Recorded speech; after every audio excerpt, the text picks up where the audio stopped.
네, 계속 녹음되나요? 네, 네. 알겠습니다. 저희는 그대로 진행을 하겠습니다.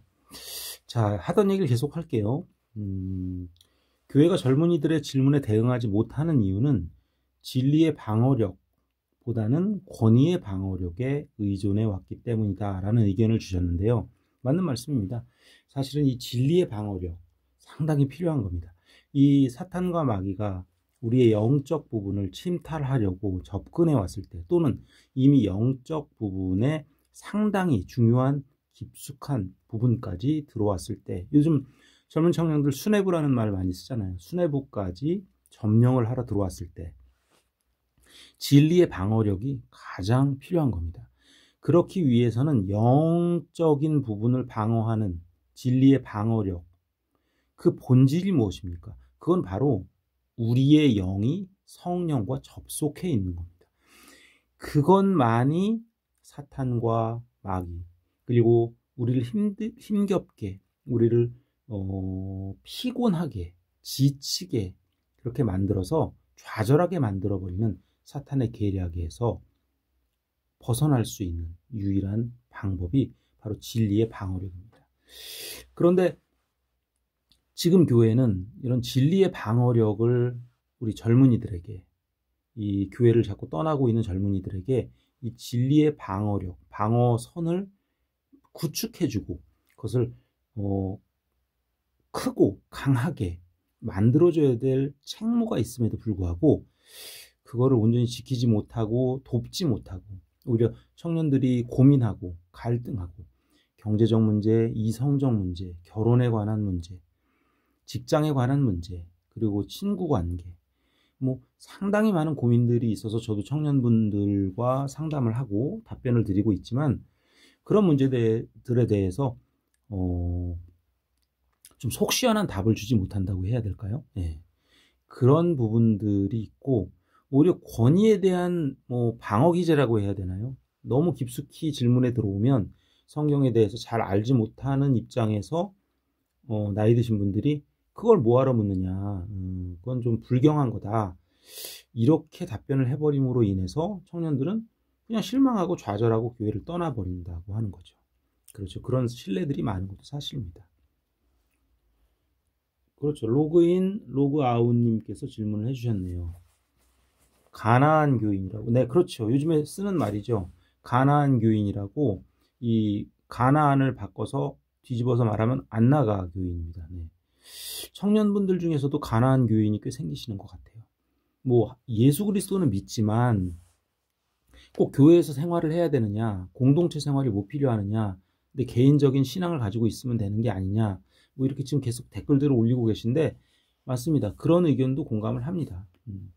다만 머리 대신 예수 그리스도, 그리고 지체가 되는 우리들이 공동체의 한 요소로서, 한 지체로서 자신의 위치를 감내하고 담당하면서 이제 이 에클레시아라는 공간이, 에클레시아라는 정의가 때로는 공간도 될 수 있겠습니다만 이런 게 유지되어 가는 거죠. 근데 이런 것들을 유지하기 위해서 필요한 게 진리의 방어력이라는 것이 뭐 저의 견해이기도 하고, 많은 학자분들도 그런 의견들을 주시고 계십니다.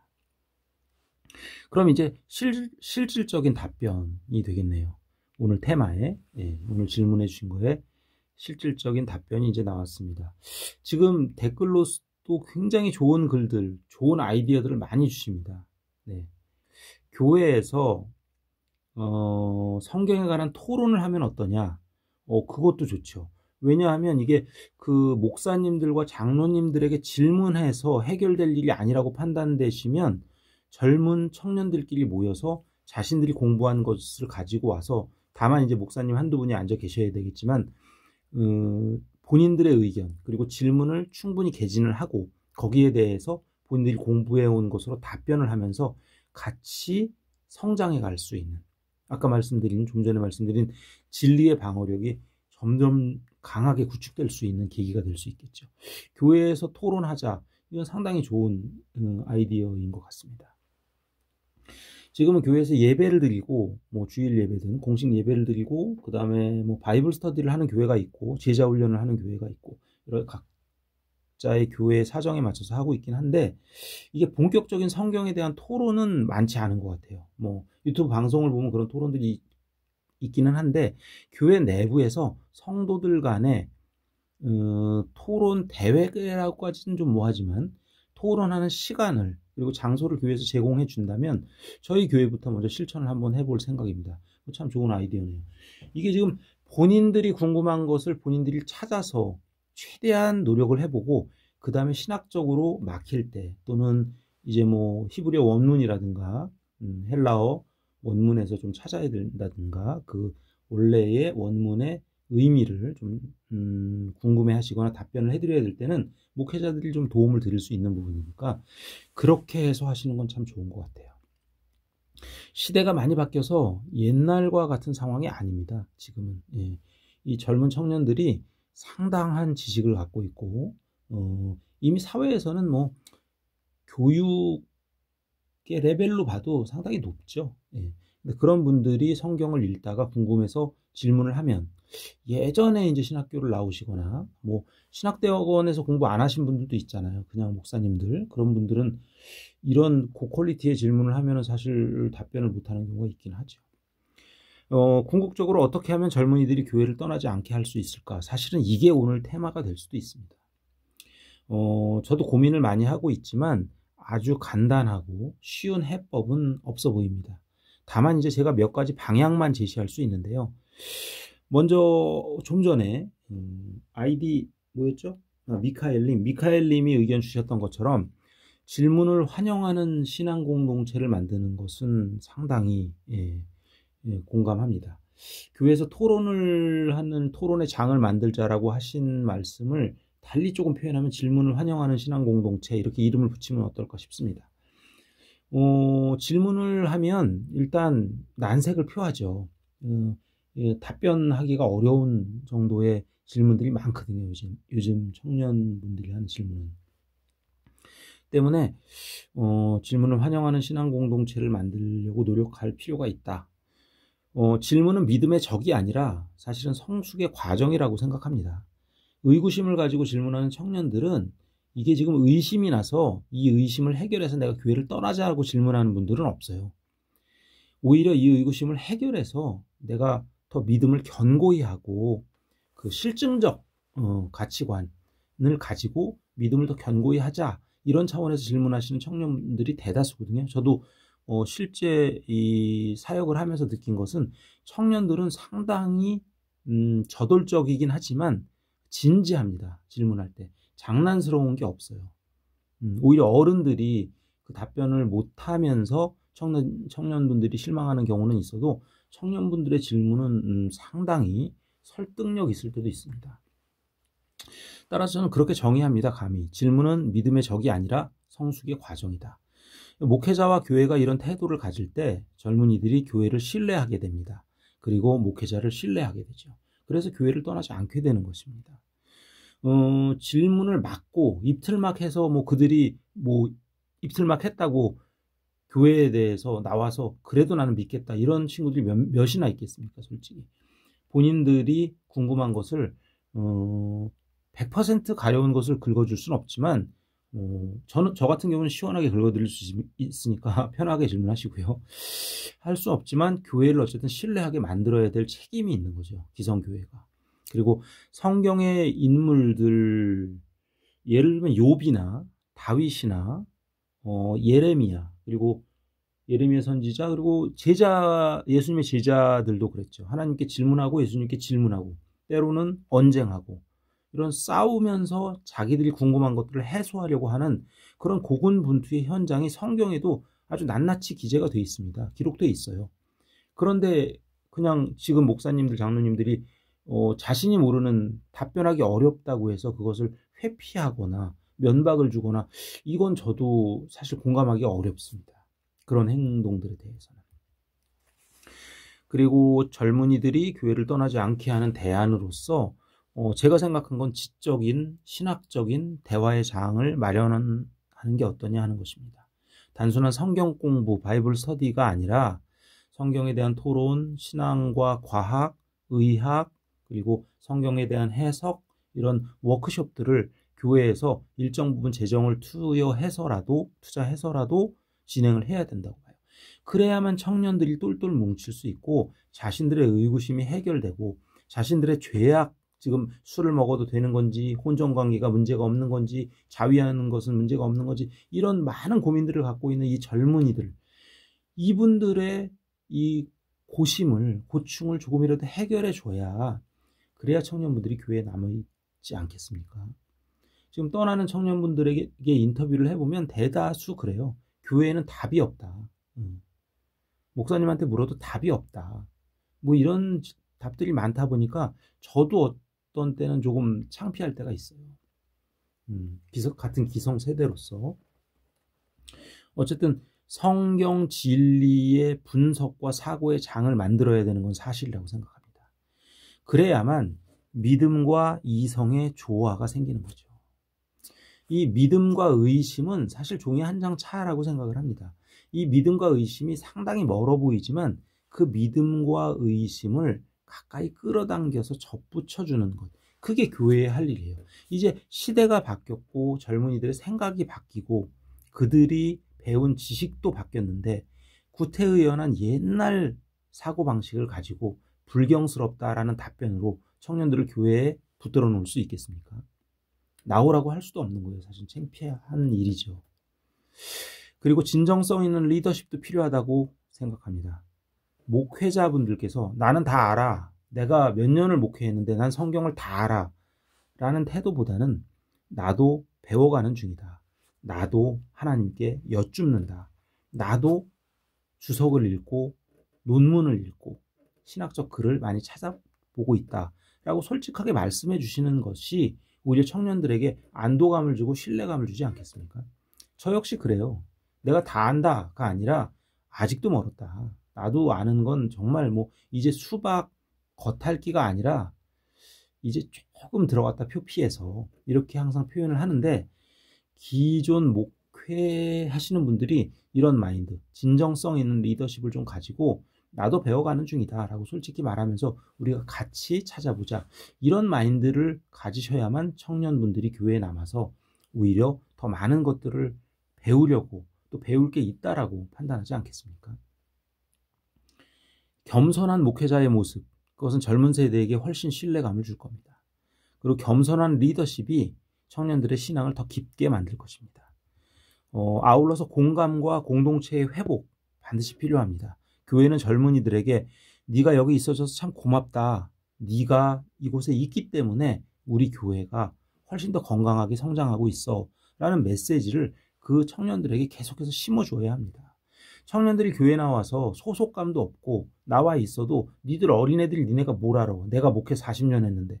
이런 거 자꾸 목사님들이 강조해봤자 청년들이 뭐 그거 듣고 나서 그래서 어쩌라고요. 요즘 친구들 다 그러거든요. 그렇기 때문에 너희들이 여기 있어서 참 고맙다라는 그 인식을 청년들에게 심어주고, 그리고 예배에 나와줘서 감사하다라는 의미도 심어주고, 또 하나님께서도 기뻐하신다. 청년이 이 교회에 나와서 이렇게 예배드리고 있는 것 자체가 하나님께서 진정으로 기뻐하실 일이야 라고 목사님께서 청년들의 등도 좀 두드려주고 이렇게 하셔야 됩니다. 그리고 청년들의 삶의 고민, 현실에서의 고민, 또는 정신적으로 힘든 친구들에겐 정신건강 분야에 대한 상담, 또는 사회적인 여러 가지 이슈들을 직접적으로, 직간접적으로 느끼는 거에 대해서 목사님들이 청년들과 가까이 있으면서 그들의 어려움과 고충을 듣고 인내하면서 받아주고, 또 목사님들이 살아왔던 경험과 체험을 통해서 그들에게 지혜를 주는 것, 이렇게 상호 보완 작용이 되고 피드백이 있어야만 젊은 층의 청년들이 교회에 남아있는 것이 되지 않을까 싶습니다. 제가 항상 말하지만 실질적인 관계 중심의 교회가 아니라면 사실은 청년들은 다 떠납니다. 자신이 소속감도 없고 나와봤자 뭐 애들이 뭘 알아, 뭐 이런 얘기를 자꾸 하시면, 그렇게 되면은 청년들은 떠날 수밖에 없는 거죠. 이제 목회자분들께서 이 방송을 혹시 듣고 계시다면, 지금 여긴 청년분들이 많이 들어와 있기 때문에 제 말에 공감을 하고 막 뭐 좋아요 막 누르시고 엄지 막, 네, 가운데 손가락은 안 됩니다. 네, 막 올려주고 계시는데, 진짜 이런 청년분들이 아직 있다는 것만으로도 저는 감사합니다. 그리고 아직도 예수 그리스도의 사랑과 그리고 하나님의 은혜와 하나님의 공의 가운데에서 살아가려고 하는 발버둥 치고 있는 자신의 믿음과 신앙의 토대가 아직도 나약하지만 뿌리가 견고하지는 못하지만 자신이 성경을 읽다 궁금한 것을 질문할 수 있는 곳이 있다고 저에게 이렇게 감사의 표시를 해주시거나 제가 답변을 드리면 너무 시원한 답이었어요라고 피드백을 주시거나 이럴 때마다 저도 눈물이 나기도 합니다. 어쨌든 저는 실질적인 관계 중심의 교회 이것에 대해서는 많은 목회자분들이 좀 생각하셔야 된다고 개인적으로 좀 주장하는 편입니다. 그리고 삶으로 보여주는 신앙 필요하죠. 왜냐하면 목회자분들께서 설교할 때와 또 설교 강단에서 내려왔을 때의 태도와 모든 것들이 갑자기 상반되어져 버리거나 또는 사회적인 물의를 일으키거나 때로는 많지는 않지만 형법상 문제가 되는 문제에 저촉이 돼가지고 수사기관에 들락거리거나 이러면서 청년분들에게 목회자를 따라라 이렇게 말할 수는 없지 않습니까? 한 여론조사에 따르면 목회자의 언행 불일치가 청년들에게 가장 거부감이 든다라는 그런 여론조사의 결과도 있었어요. 그리고 교리보다 사랑과 정의의 실천이 필요한 교회가 좋다라는 의견도 많이 주십니다. 지금까지 말씀드렸던 것들이 교회와 청년들 간의 신뢰를 회복하는 길입니다. 젊은이들이 꼭 떠나는 건 반드시 신앙을 버린다라는 뜻은 아닙니다. 많은 청년들이 교회를 나오지 않고 가나안 교인이 된다는 건 모두 다 신앙을 버리고 하나님을 등한시하고 예수님을 믿지 않겠다라는 의도는 아닙니다.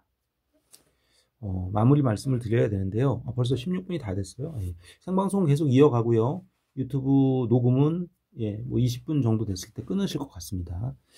어쨌든 말씀을 드리고자 하는데 젊은이들이 떠나는 거는 신앙을 버린다는 것은 아닙니다. 하나님과 예수님을 버린다는 것은 아니에요. 많은 젊은이들의 대부분의 경우는 진짜 하나님을 알고 싶고 정말 예수 그리스도의 사랑을 느끼고 싶고 성경 속 예수가 아닌 현실 속 내가 지금 살고 있는 이 순간에 예수님을 만나고 싶어하는 그리고 내 영과 성령이 정말 마주한 상태에서 자신의 신앙생활이 연결되어 가기를 영이 되어 가기를 원하는 청년들이 굉장히 많단 말입니다.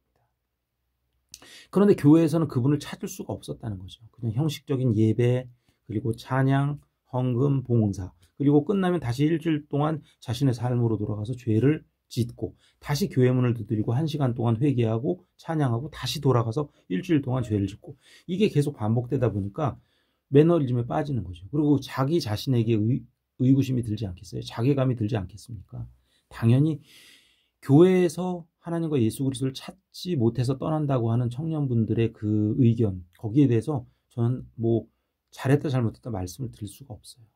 그러므로 교회의 과제는 젊은이들을 붙잡는 데 있는 것이 아니라 그 청년과 젊은이들이 진심 어린 질문을 할 때 그 질문에 공감하면서 이 친구가 왜 이걸 의구심을 갖게 됐지? 그리고 성경에서는 어떻게 하나님께서 말씀하고 계시지? 내 지혜가 부족하다면 하나님께 무릎 꿇고 간구해서라도 얻은 지혜를 통해서 이 청년에게 답을 줘야지 하는 목회자님들의 결단이 필요한 그런 시대예요. 안 그러면 청년들이 다 떠나간다면 어떻게 하겠어요?